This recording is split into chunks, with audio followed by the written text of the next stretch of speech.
Welcome. I am Sarah Rosen-Mortel, and I have the great honor and privilege of being the president of the Urban Institute. And I'm so glad that all of you, in person and to our audience online, could join us here with the Urban Institute and Fannie Mae at the International Spy Museum, a fabulous place. We thank the Spy Museum for having us and hosting us so well. I want to thank you all not only for being here, but I'm quite confident to say that every person in this room has a great commitment to housing. And I'm really glad that we could join and talk about these issues today.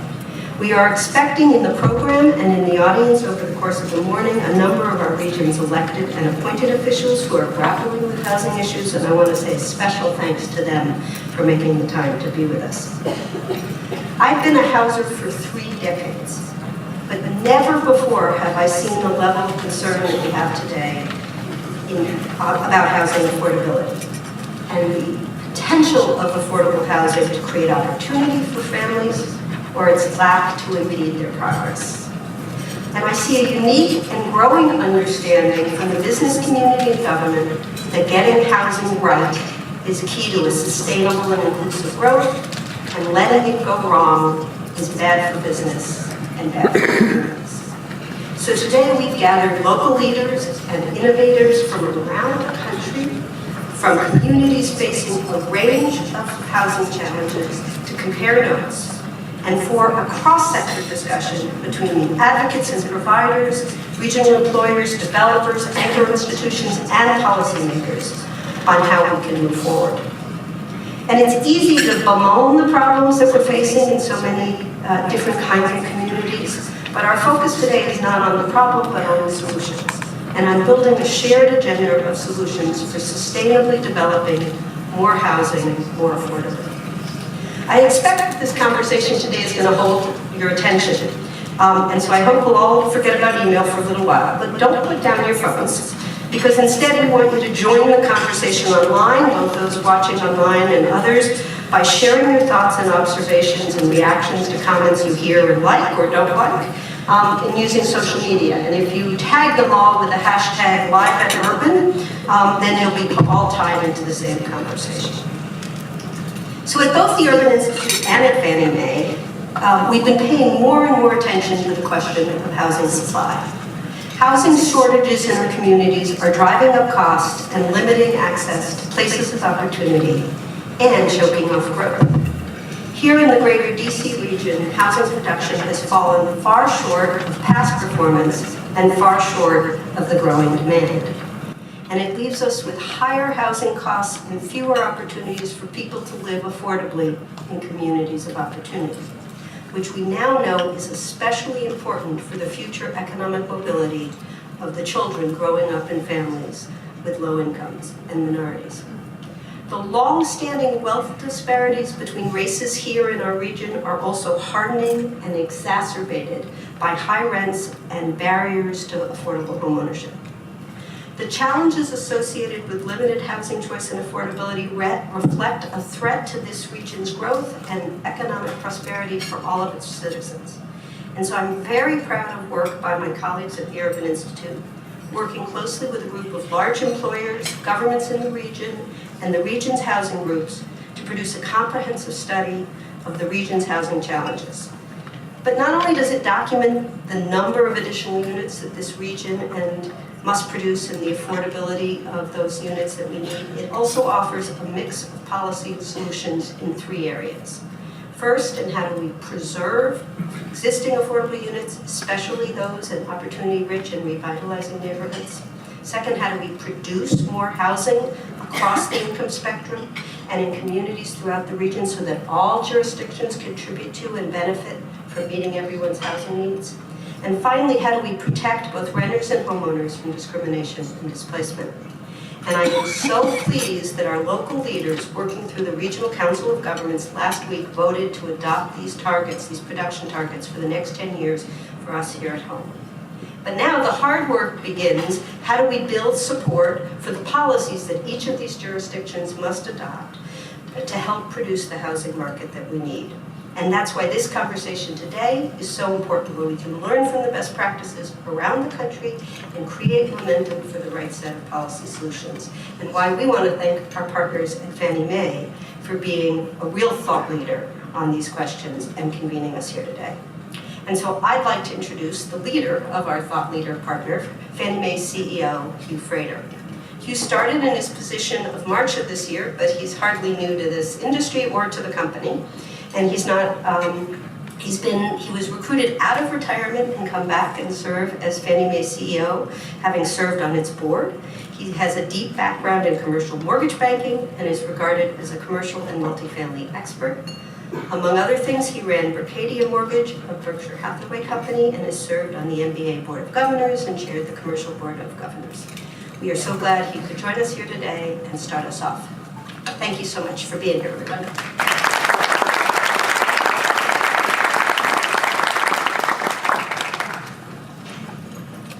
Well, thanks a lot, Sarah, and it's been great working with you and your team to put together today's event.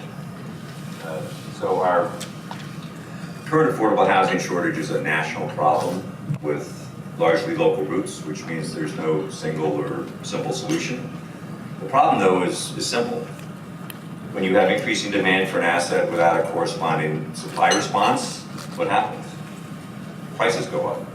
I should have paid more attention to that class in college, but Jeff Hayward, who is here, is a great leader in our multifamily area, has explained that to me many, many times, and I finally got it. But since the Great Recession, the normal relationship between home price appreciation and housing starts has been disconnected. Our economist, Doug Duncan, has a terrific chart that shows this very dramatically. That relationship has been severed.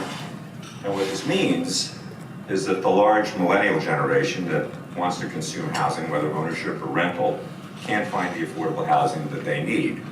There has been a narrative out there that millennials want to share housing in the same way they let strangers drive them wherever they want to go, and the way they share everything. Our view is that that's largely not true. They're not prepared to realize that they're exactly like their parents, but they're coming into that realization, and they want to consume housing, and the millennial generation is larger than the baby boomer generation. This is especially true in the primary and secondary urban markets where they want to live. To make things worse, the baby boomers who are supposed to downsize and sell their houses haven't done so, which means there are fewer homes available for move-up buyers, largely Gen Xers, fewer homes available for move-up buyers, which means there are fewer starter homes for first-time buyers, because most first-time buyers buy existing houses, not new houses. So you can sort of see how that plays out, exacerbating an already bad problem. So what can we do?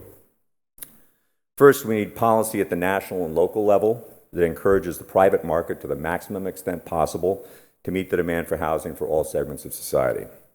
That requires a few things that are not always simultaneously available. A, political will to solve the problem at the local level by encouraging investment. And B, equity and debt funding from a mix of public and private partnerships, government, anchor institutions, employers, nonprofits, who can provide the money to build or restore, preserve housing supply. Second, we need a willingness to innovate. Advances in technology and the changing needs of our communities demand new thinking and new approaches to building and paying for quality, safe, sustainable housing. Lower cost building methods, modular, manufactured. More density supported by improved infrastructure. New ways to help lower the cost of home ownership and rental housing. At Fannie Mae, we've responded to these affordability challenges by trying to adapt the tools we have. We've created new options for multifamily lenders, such as our green financing program with the largest issuer of green bonds in the world, that can help drive down the cost of rental housing. We've safely and soundly adapted our business to meet the emerging needs of first-time home buyers. Flexibilities we introduced several years ago made it easier for lenders to process low down payment loans, which provided both popular and sustainable, and a vital tool for lenders helping young families to achieve home ownership. One result is that the share of our home purchase loans going to first-time home buyers is as high as it has ever been. Last year, more than half of our home purchase loans went to first-time home buyers. That added up to about 530,000 loans, totaling over $120 billion to first-time home buyers, including 50,000 mortgages totaling $6 billion to home buyers earning less than 50% of area median income. So the lending can be done if the home is affordable. In addition, more than 90% of the multifamily units, totaling more than $50 billion, we financed last year were affordable as workforce housing, those making at or below 120% of area median income. And we financed more than 80,000 units, totaling $5 billion, that are affordable to very low-income families.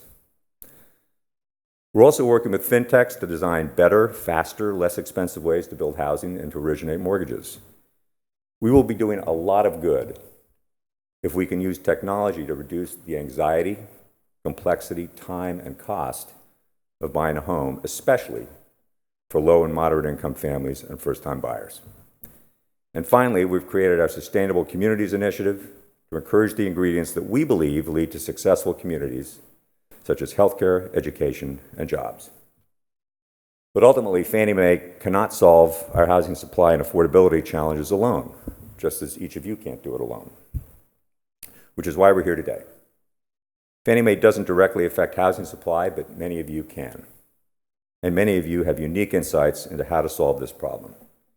Meeting our housing supply challenge requires openness, collaboration, sharing what works. So please share your thoughts and insights with one another today.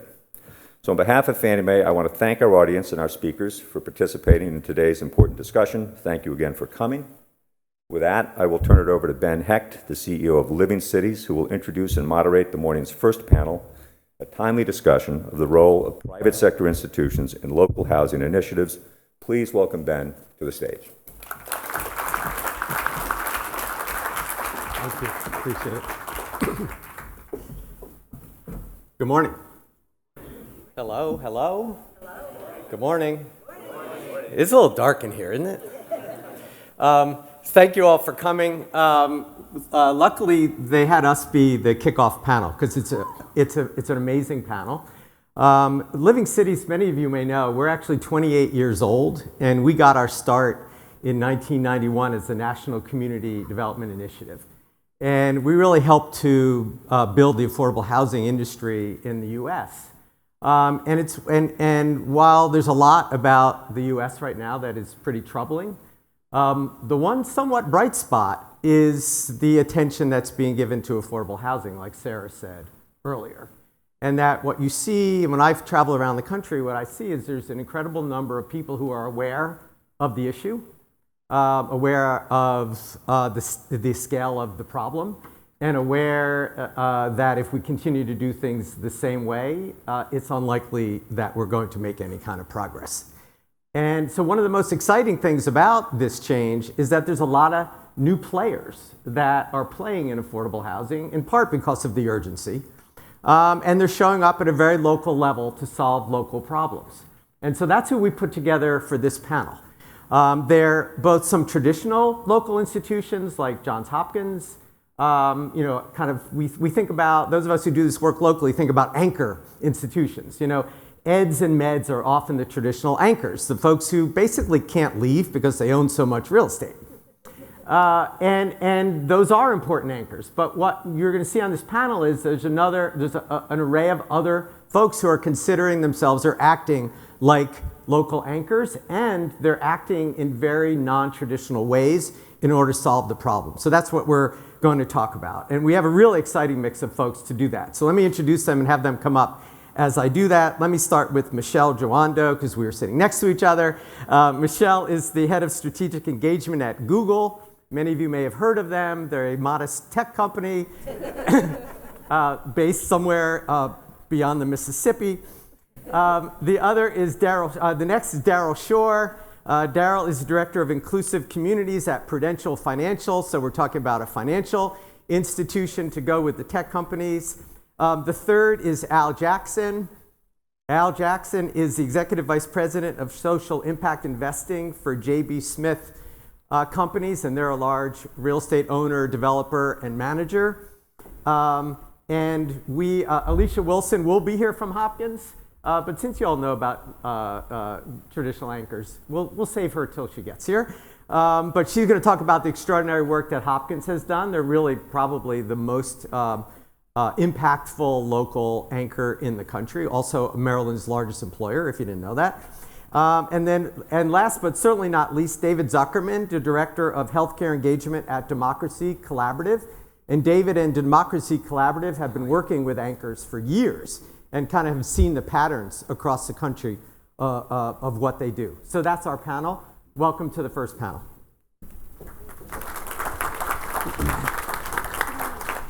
So you all seem very far because Alicia's not here. Let me start off, Rebecca, let me start off with you and Google. So why don't you talk a little bit about, so Google's made $1 billion commitment to affordable housing in the Bay Area. Will you tell us a little bit about that commitment and maybe how it came about internally? So good morning. It's great to be here with you. And I especially want to thank some of my Google colleagues, David Bend in the audience, and many others who are watching on the live stream. I have spent the early part of my career as a civil rights attorney, and it's always great to have an opportunity to kind of merge both of yourselves into kind of one place, and Google has given me the opportunity to do that. So I share kind of a little bit of my personal bio because I think the desire to fix things in your community now is the mission-based reason why so many young civil rights lawyers get into the work that they do. You recognize there's a need, there's a problem, and you want to fix it. And there's often an urgency, there's a dire crisis. And I think when we think about the housing crisis in so many areas across the country, that urgency, those of us who remark on Dr. King's The Fierce Urgency of Now, that is a moment that we are experiencing in the Bay Area when it comes to housing. Mm-hmm. And Google, as someone who has lived and worked there for 20 years as an institution, we really recognized that we had to do more and we had to step up. I think as we considered what that meant, we really needed to look at, well, what were the assets that we had and what could we share? And so our CEO, Sundar Pichai, in early June announced a $1 billion investment in the South Bay area. And it was unique for a few reasons. So one, there was $750 million of both land and funds that we were going to repurpose Google-owned land to build 15,000 units of affordable housing for all income levels. That was the first part of the commitment. The second, and it was mentioned earlier, the need for public-private investment. We are forging a $250 million investment fund to incentivize developers to build another 5,000 affordable housing units, either redevelop or develop for the first time. And then finally, recognizing the least among us, we need to do more. We've made different investments around homelessness and displacement, about 18 million over 5 years. But we really re-upped that through our philanthropic arm, Google.org. And so we announced a 50 million, what's the difference? In this 50, town, zeros right, are irrelevant. What are zeros? And so we announced a $50 million commitment to work with nonprofits and organizations who have a commitment to homelessness and displacement. And I think the fierce, urgent need for us to build affordable housing in the Bay is really the singular driver for our commitment. Yeah, thank you. And so what I hope is we're going to set up where you'll see the different reactions from these companies and sort of what's behind it. And Daryl, let me turn to you because Prudential is based in Newark, has been based in Newark from its founding, and has been a partner in Newark, has basically been the one stable thing in Newark over all the years. And now as Newark's really starting to come back, your role, the importance of your history there is critical, but also the current role is even more critical to kind of take the work to the next level. So how does Prudential view its role and what's it doing as an anchor in Newark? Great, thank you. So I think you laid the foundation really well. We've been in Newark for 140 years. We stayed and made a decision to stay in Newark after the social unrest and really be a partner in the city. And so we're committed, and we do consider ourselves an anchor institution in the city of Newark. And so over the past decade, we've invested well over $1 billion in the city of Newark through multiple, through our human capital, through our grant capital, and through our investment capital as well. So as we think about the city of Newark, we really are focused on, and particularly in my role, thinking about what does inclusive economic growth look like. And so I have a very interesting role in the sense that I straddle 2 business units within Prudential, our Impact and Responsible Investing group, which is where we've made a $1 billion commitment to make investments in investments that have a social and financial return, and then in our CSR group where our corporate foundation sits. And really, as Director of Inclusive Communities in Newark, I'm really focused on bringing a blended capital approach to the work we do in Newark. So pulling 2 capital levers, investment capital and grant capital, to really move the needle and really promote economic and social mobility for the residents. And so just to give you a little background on what we've done to date and what we're kind of looking to do to really address the affordable housing issue is our Impact and Responsible Investing group has invested over $400 million in transformative developments in the city of Newark. And we've brought well over 1,500 units of housing to downtown Newark, and that's significant because if you think about the city of Newark, the downtown area was not a residential area in the past, and so we brought housing units to that, where a significant amount of those units have affordable housing units set aside. Beyond that, we've preserved or created well over 1,000 affordable housing units in the neighborhoods across the city.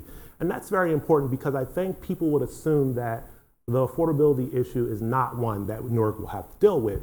But when you think about the city, it's 24 square miles in a high cost region where, as you mentioned, the city is starting to experience a renaissance with jobs coming. You start to think about that, where will people go when other people who are coming to seek those jobs are priced out, right? They will start to look in the city of Newark. And we're starting to see that, for example, in the South Ward, which would probably be considered the poorest part of the city. We're starting to see increase in evictions. We're starting to see increase in speculators coming in and holding properties because, as we've seen with a lot of cities, you can, with a blink of an eye, you can start to see the shifting changes, and then you have the results of displacement. And so our work from the investment side is to bring those units and preserve those units. And then my work on the grant making side is to really look at how do we help support our community partners who are in the communities to give them the tools they need to get in front of what could be displacement issues, to help them build toolkits to kind of think about how they're going to have a strategic neighborhood plan. And I'm excited to say that, we are starting to have conversations with Urban to think about how do we give our local stakeholders, policymakers, and decision makers data they need to kind of see what's happening in the city. So whether it's around affordability, whether it's around shifting demographics, because that's going to be key in preserving the affordable housing units and also putting more units in place for the residents of Newark. And that's very important because, as we've seen in other cities, with a blink of an eye, the city has shifted. The indigenous population or the residents that have stuck with the city have not benefited from the opportunity that comes. And so that's how Prudential thinks about its anchor role. And while I focused on affordable housing, we think about it comprehensively because we know we don't want to have housing for the sake of housing. We want to make sure that this affordable housing is sited next to opportunity, transportation, childcare, healthcare, jobs, because we know housing for the sake of housing doesn't really address the issues. Great. And I want to come back once we go through and kind of lay out what everybody's doing and seeing, kind of how you work with partners and what that means and how you view it, and maybe how they view you as well. Oftentimes the 100-pound gorilla in the room or whatever. AJ, let me go to you. You guys have really become a leader in the Washington area. You helped to create the Washington Housing Initiative, which in many ways is kind of an infrastructure to bring people together to do the work, yet you guys are developers, owners, and managers. So how did you come to that? What do you hope it will do? How do you see your role in that? So JBG Smith we're a publicly traded real estate investment company, but our history, our DNA is really from a public side, but also from a real estate private equity side. And we're a local company. We've been here more than 60 years. We're a one market firm focused on the Metro DC region. And so what happens in the region, and now as a public company, we're long-term owners. And so what happens in the region, how the region advances is critically important to us and the success of our company, as well as to all of us, because this is where we live, this is where our families are, these are the communities that we're a part of.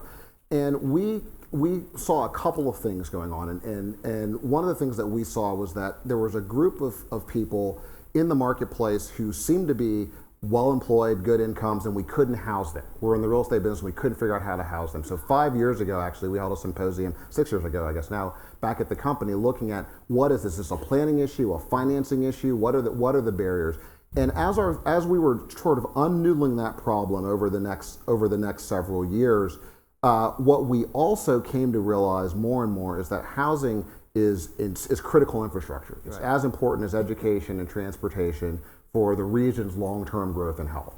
And so the Washington Housing Initiative really became our answer to try to use the skills and talent that we had as a company to try to address housing affordability. And we target a specific niche. We're not a universal solution.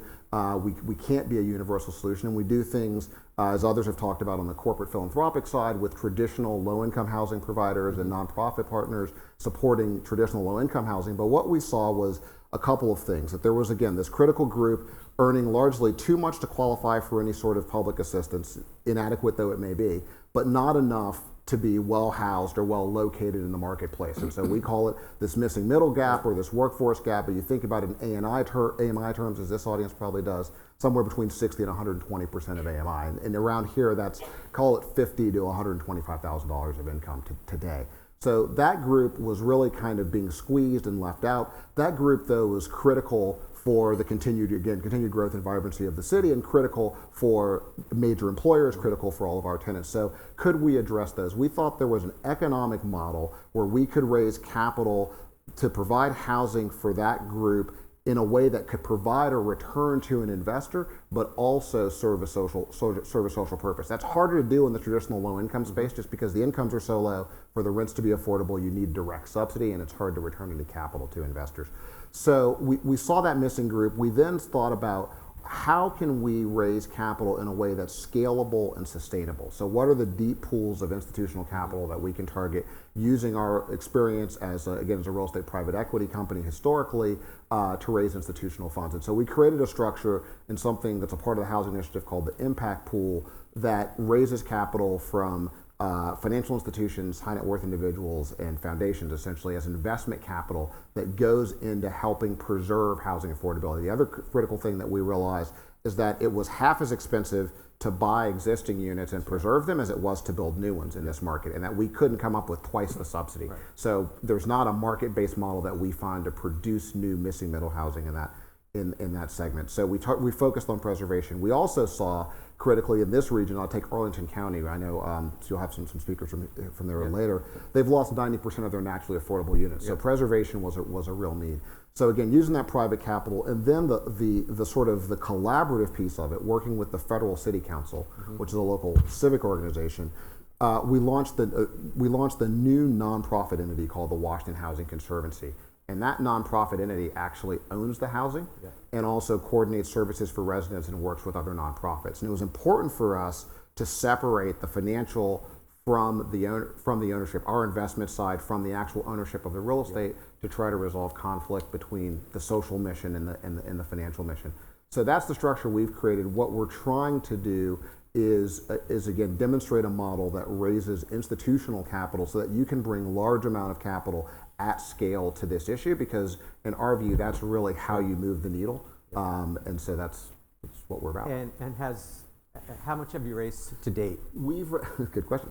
We've raised a little over $90 million to date. We're hoping to raise $150 million to our final fund closing on the impact pool side, primarily from financial institutions, but also high net worth individuals, some local corporations, and some endowments. And then the Conservancy, which is an independent nonprofit, is raising its own funds. But I don't want to get too far in the weeds here, but essentially what we do with our fund is we make loans to the Conservancy that replace equity for them. So they need much less capital than they otherwise would need to buy their the housing, and so they have a much smaller fundraising target, and they're about halfway to their goal. And I ask that in part because one of the things that we've seen is a growing interest in local communities to try to tap into local interest in impact investment.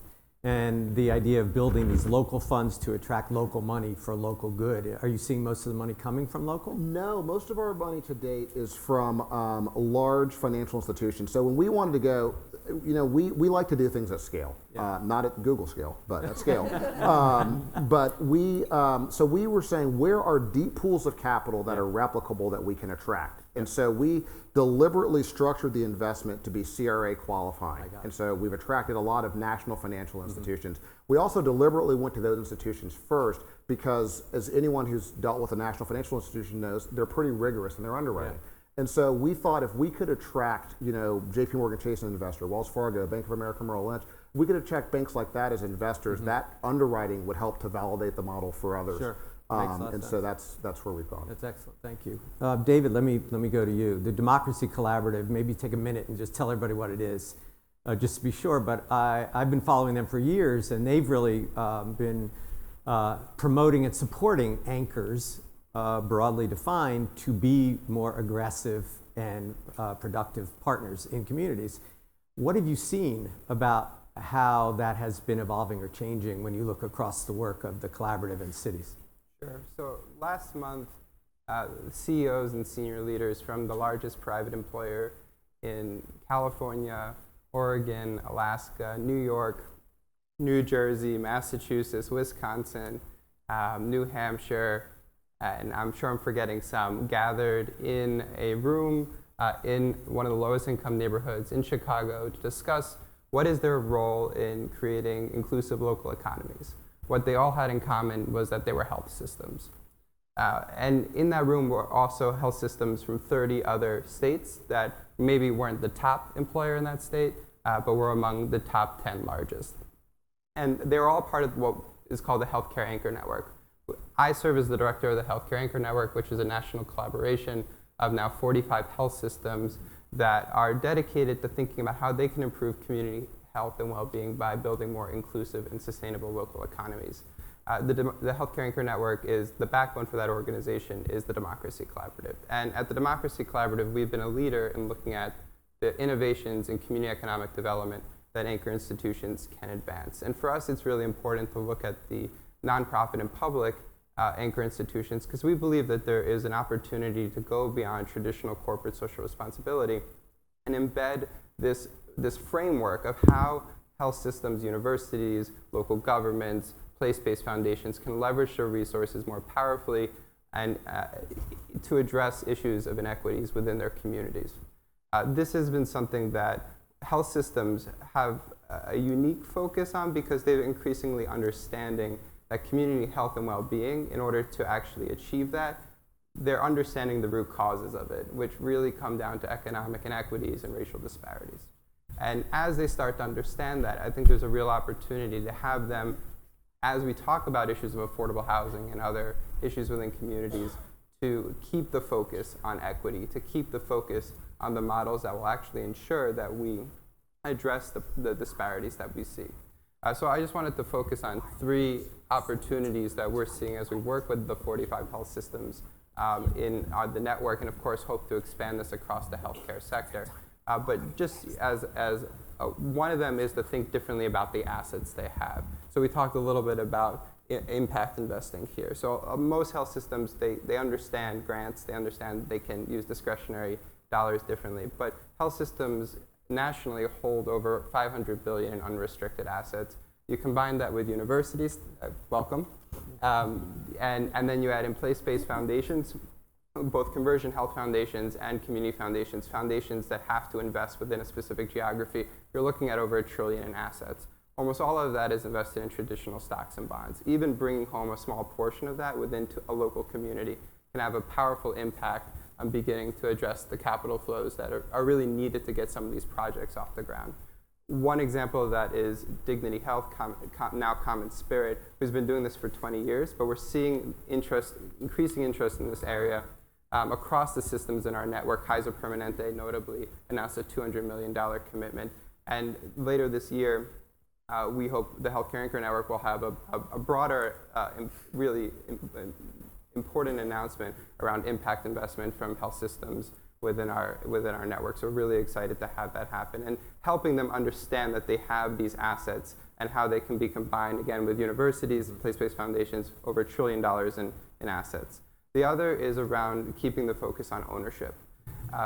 This has been something that we're talking about, how we are continuing every 20, 30 years. How do we preserve? How do we actually ensure that when we look at preserving affordable housing, it's not just rental, it's also a wealth building opportunity. So really excited to educate them around different models of community ownership.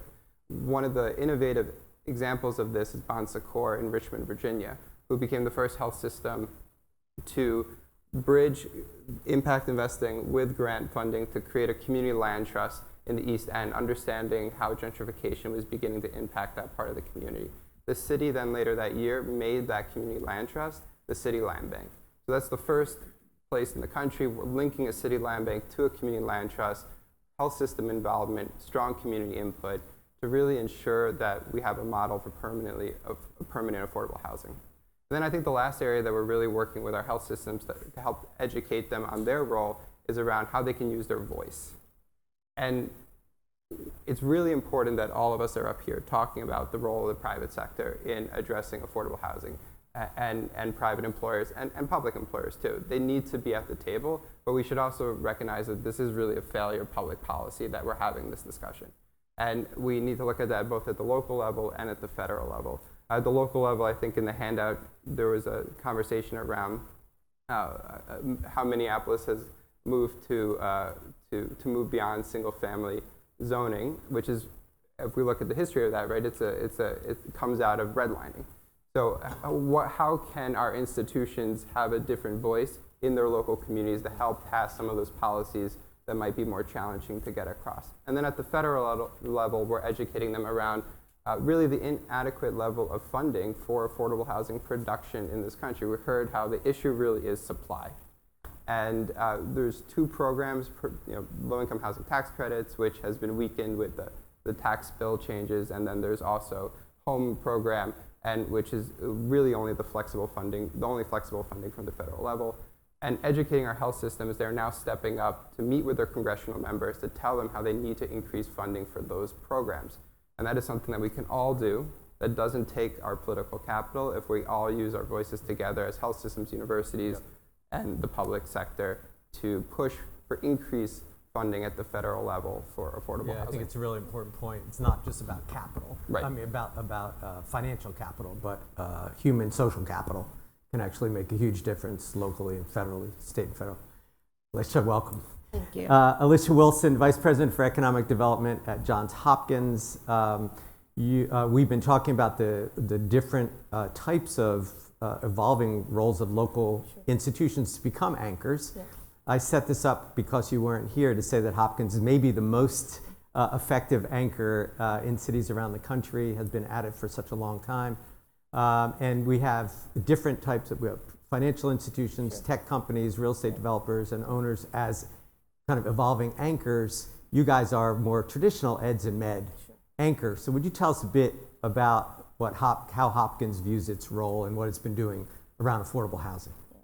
Well, thank you. And the one thing I would say is that I would call the role of Hopkins as evolving.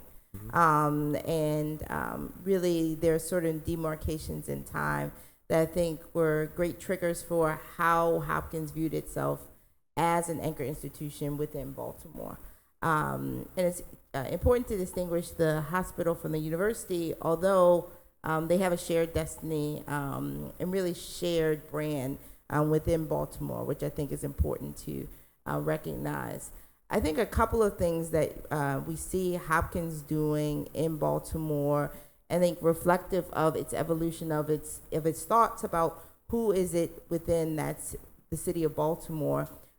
In the early days, what you would see is really what I would say more philanthropy and sort of discretionary capital expenditures in communities. So with respect to recognizing that place matters, so looking at its campus and then sort of radiating out in concentric circles to those neighboring communities. I think the evolution of the work is really around co-investment. And so we see with the expansion of East Baltimore Development Initiative, as well as Live Near Your Work, which just was expanded a couple of weeks ago, really becoming co-investors with employees around preserving affordability within neighborhoods. And what does that look like? What have you done around for that? So really providing significant grants in targeted areas commensurate with the struggles for home ownership in those neighborhoods. So in neighborhoods where we see a high vacancy rate, high code enforcement matters, as well as a number of different indicators that these are not as desirable communities for investment, really marrying that with a significant grant from Hopkins.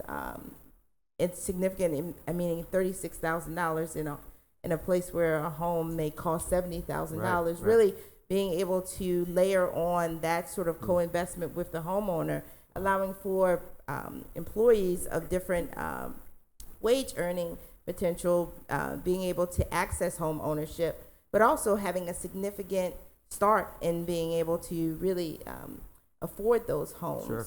And being able to afford the mortgage that comes out of it. And then watching, getting in really before market forces actually prevent individuals from being able to own homes in areas near the hospital and near the university. And so the expansion of that just 2 weeks ago was to really look at neighborhoods that may not be just adjacent to the hospital or the university, but where employees of certain income strata would like to live. And so really expanding to say it's not just about the concentric circles of where our residents or where our students are, but also where our employees are coming from, because affordability is actually in those neighborhoods rather just right adjacent to the project and to the university. And so I think that elevation and evolution really is responsive to the reality that you want to attract individuals to live in the city, to invest in the city just as you are investing in the city. And you can be co-investors with individuals and get a return that's not financial, but much richer by allowing for individuals to own and build wealth as a part of your workforce. What's great about that is, I think if I look back on the roles of anchors over the years, it's largely been the concentric circle and the one closest to the campus, basically. And if you look across all of the speakers, the more common theme, it's really about the city or the region, and that you realize it's an economic unit that has to be beyond the property. And that for anchors, that's a huge change, and important that Hopkins is doing that. Looking at the clock, we have 14 minutes. We could probably be here till noon, but maybe others want to get on the stage. Let me raise a question for those other companies. What does it take for companies to do this? What advice would you guys have for those other companies, regardless of their sector, who want to get involved in this, whether it's building a new fund or putting in dollars, partnering, or all of these things? What advice would you have to companies who want to do this? And part of it is, one of the questions I was going to ask is like, what makes this hard? And what's the advice to help people to know what is going to be hard about the work, and that is the work? So I think it's a fabulous question, and I'm so glad you're moderating because you ask great questions. But I think there are two challenges often when you think about the role of kind of private companies engaging in this. The first is are we usurping in some way a public policy kind of goal, or are we injecting ourselves into a political conversation that most companies would like to be apolitical to the extent that they can? So I think that's one of the challenges. The second challenge, I think, is will my actions, will it make an impact? And I think one of the things that we really wrestled with is if you ask a single mother in Sunnyvale what it will mean to have, who's a teacher, what would it mean to have a home for her and her children, that's impact. And so we have to kind of redefine what impact means in our communities, and also really redefine what community looks like. I think for a long time there was the sense, I think in the Bay Area, that the kind of tech companies were over here and kind of everyday real people were over here, and that's just a misnomer. You know, we are married to teachers and firefighters, and our children go to the same schools. And so how do we live and work in a community and not make a real commitment? And how do we make a sustained commitment so that it also doesn't feel like you're jumping in and jumping out? And so I think that was really the genesis. We had a internal kind of Googler meeting, where that's what we call ourselves. I know we're so corny, I'm so sorry. But we had a meeting where we really had an opportunity to say, this is what we as a company want to do, this is what we believe. We believe that we need to be making these types of commitments. We hear from the community, we hear from local legislators, and we feel as a company we should do more. And I'm really glad our leadership, we decided to step up, and I think it will make a difference. Over the next decade, we are adding, by comparison, in 2018, there were only 3,000 units of housing in the area, and we're talking about 20,000 new units. So that's going to make such a huge impact for families all over. And have you guys said you made a commitment that this is a 10-year initiative for Google? So we would like to see growth completed of these 20,000 units over the next decade. Yeah. Great. Other advice? AJ? Sure. I mean, I think for us, it's similar. I mean, for us, it started with, I think, defining our sandbox. You know, where in the space could we really be additive, right? So affordable housing is a big issue. A lot of that, we want more companies engaged in the issue. A lot of people we talk to say, well, I don't want to bite that off because I can't solve the whole problem. And it's, well, that's fine. But what can you bite off, right? What can you actually sort of tackle? And then where do you have the skills as an organization to really be additive beyond just bringing capital? So for us, you know, we were, again, giving to nonprofits, but what we could do in the housing initiative is leverage our skills as an aggregator of capital, as an asset manager, operationally, to really drive the scale of the initiative in a way that, you know, that others might not have been able to do. So that leveraging of skills, I think, was really important. One key element, and this has come up in a lot of conversations, we're very fortunate just in our leadership around this, is that you have to just be afraid not to fail, right? I mean, it might not work. The idea might not work, and you have to pivot and do something else and take more of a, I guess, of a venture capital approach to social enterprise the same way that we do in our core businesses. I mean, I think those are really the things that drive it for us. Thank you. Alicia? And I also think there's a resistance to be proximate to the issues that are very complex. They find themselves as housing issues, which actually are Say more about issues. that. Yeah, What you mean by that, because not everybody will necessarily understand what you mean by proximate to the issues. Yeah, so I mean, proximate to the people who are impacted most, whether they be internal within your company, because while there's a certain level of us who are within the C-suite or even the M-suite, I call it, there's also a lot of people who are who are quite vulnerable, working poor within these institutions. Right. And so your employees. And your employees. So getting proximate to those issues that also the problems are within your house, I think is a vulnerable place to be. Wow. I think the second thing is to realize that housing issues are manifestations of complex issues, right? So the issue around housing also is manifested in the fact that there are structures that have prevented individuals from getting an education that would allow for them to wealth build.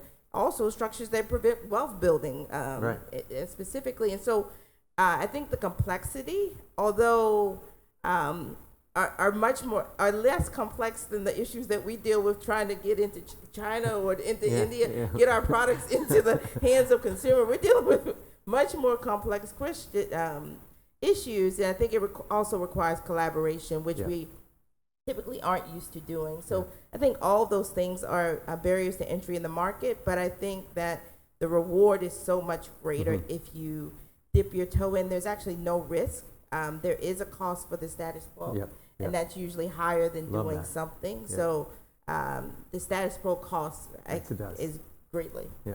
Daryl. So I would say that kind of what everyone else has said. So understanding who you are as an organization and understanding what resources you can bring to the issue.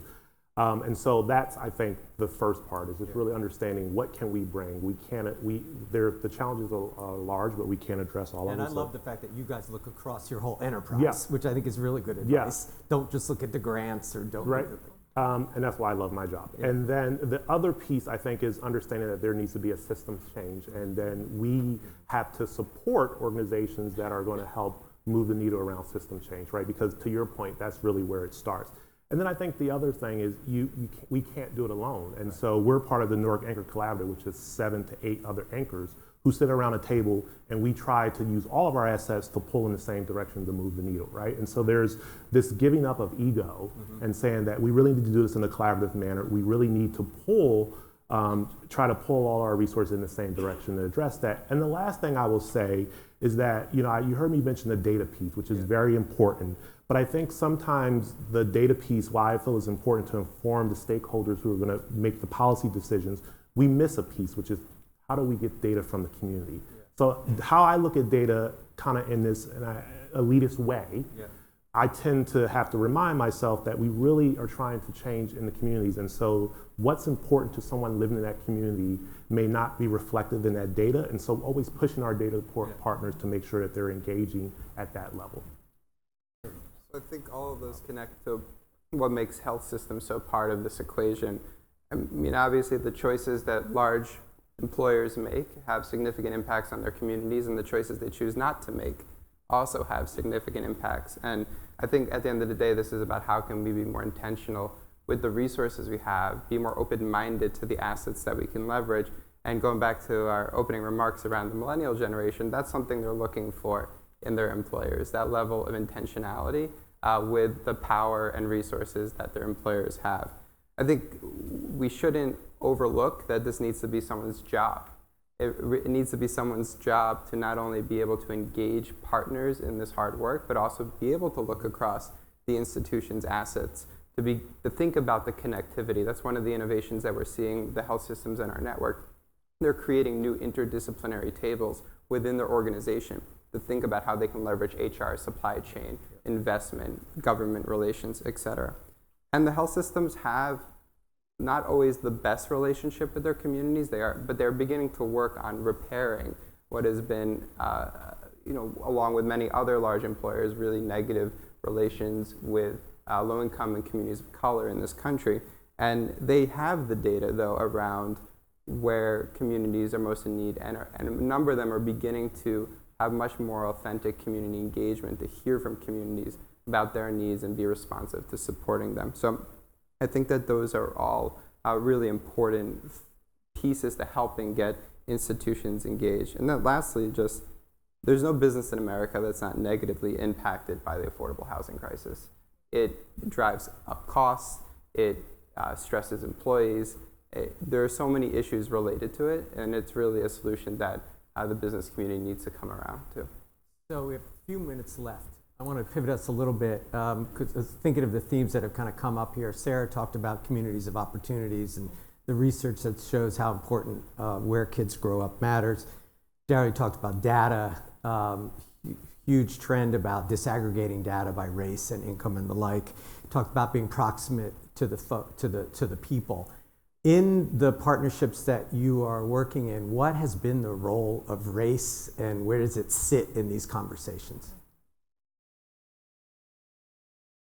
I think race sits at a top level. I think you can't. I'm very unapologetic about talking about race and its intersection with class, and that's probably because I, from personal experience, understand how that impacts individuals' lives and their attainment of education and a whole number of things and wealth building. I think you cannot ignore that there are certain structures built on race that we are trying to dismantle, and also can play a part in continuing to exacerbate, and if we're not paying attention. So I think being colorblind is to be foolish, because race does matter, just as gender matters, there are many different elements of marginalized communities that are having to deal with the issue of housing in a different way than the majority have to. I mean, when Google at its founding had this idea of how do you build products that work for everyone? Well, how do you also create community that works for everyone? And so there is sometimes this sense that if I don't actually acknowledge the disparities of what communities are impacted, that somehow it will go away. Right. Well, you know, I show up in panels with like full Nigerian gear on, so like that's not with these conversations. Hard to ignore, is that what it's you're hard saying? to ignore, and so I think what we've decided is that we will show up and we will be accountable to communities. We will talk about these issues, and we'll also recognize the historical impact of communities who've been shut out of these conversations. And I think for some companies, sometimes that's hard to hear, but those are actually the community stakeholders that we need at the table so that we're actually building our commitments the right way. And so when we decided that we would do a community investment fund, that we were making sure that everyone was at the table and would have access to that fund. When we decided where we were going to make these commitments, recognizing that there were some communities that were going to be disproportionately impacted, and thinking about where our offices were located and how we could spur investment around those communities. And so I appreciate you raising it and also recognizing that sometimes it's kind of behind us and we don't actually bring conversations of race and class to the fore, and we have to do that. So to echo everything that was said, right? And so we have to realize that a lot of the cities, and particularly in Newark, the communities that we're trying to bring back or help, or that have been disinvested, is because there were federal policies and local policies that was very innovative around racism, right? And so that's how we got there. Incredibly effective. Right? And so that innovation has gotten us to where we are today. And so if we don't acknowledge that and then say that we're going to be intentional about it. So one of the great things I think about from the wealth building, and kudos to Urban around what they've been doing around African American home ownership. When I think about the city of Newark, which is between African Americans and Hispanic Americans, 70% of that city is majority minority. If we're going to think about a home ownership strategy in that city, if we can't say that we're thinking about home ownerships for people of color in the city of Newark, then we're not helping the case. Right. And the other piece I think around that as well is that we know if we want to increase financial wellness for those people, home ownership is a way to do that. And so how do we grow a black middle class in the city of Newark? That's the intentionality we bring to the work. Super. That's the final word. I want to join me in thanking the panel.